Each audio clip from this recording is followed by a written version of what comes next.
Hey guys, what's up? FlexTango here to talk about some Call of Duty news. It's going to be all over the place. It's going to be 50-50 news and speculation. If you are new to the channel, please be sure to subscribe to keep up with the latest and greatest content. It's good for the soul. Also, be sure to be a pro and like this video. Now let's get into the news. Call of Duty Vanguard is in trouble and is a total mess. Pretend to be shocked. Oops, I wasn't supposed to read that part.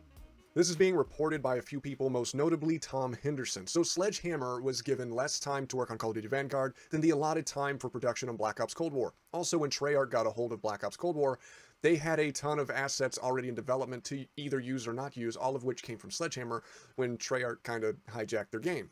So Sledgehammer has less assets from the previous game to use to help speed them along and get more ahead, and they have less time. Keep in mind, Black Ops Cold War released fairly unfinished, with issues like multiple attachments for weapons that hadn't even been coded to actually do anything yet at the time of the game's release. They were just there taking up space to be put on your gun for no fucking reason. It dropped with only 6 6v6 maps, and apparently Vanguard is in worse shape in its months leading up to finishing production.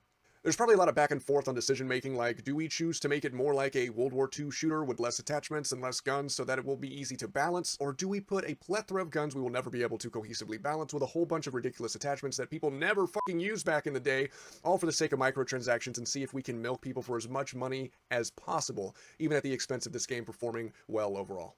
And I'm sure that type of argument and implementation is very easy to settle, and they will do the right thing. There shouldn't be any problems with that at all. Sarcasm. Wasn't supposed to read that either. Anywho, if we keep going down this rabbit hole every year of games being less and less finished when they release, it's just going to create more excuses to remaster more games. World at War, Black Ops 1, Black Ops 2, all to fill in the gaps where there should be new, innovative quality. But that takes too much time for Activision to let happen. I can't say I'll be too upset. I would love to be able to play the remastered versions of those games, so keep messing up, Activision. We're counting on you.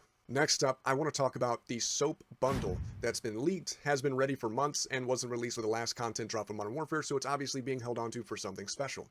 Many are reasonably speculating that it will be released with Modern Warfare 3 Remastered, similar to the Ghost bundle for Modern Warfare 2 Remastered campaign, and the bundle itself actually refers to the alternate Modern Warfare timeline, the original timeline, and trilogy.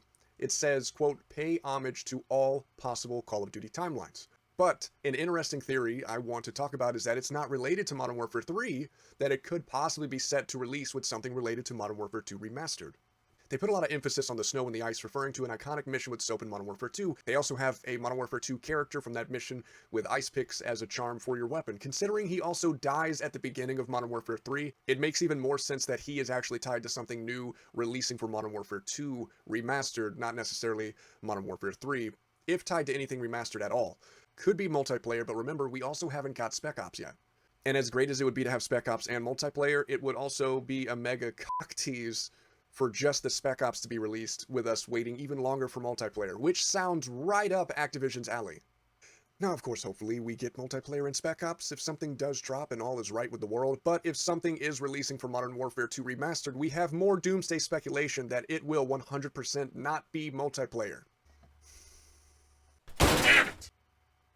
See, according to Gaming Revolution, when asked specifically about multiplayer, he said simply, it's not coming. I tried to message him to see if I could get any more specific information on what he was told from his source, but I still haven't got a reply. Hopefully, more information regarding that or related to that will come out, and I will definitely cover it. Hopefully, more people cover it as well, including people like Tom Henderson.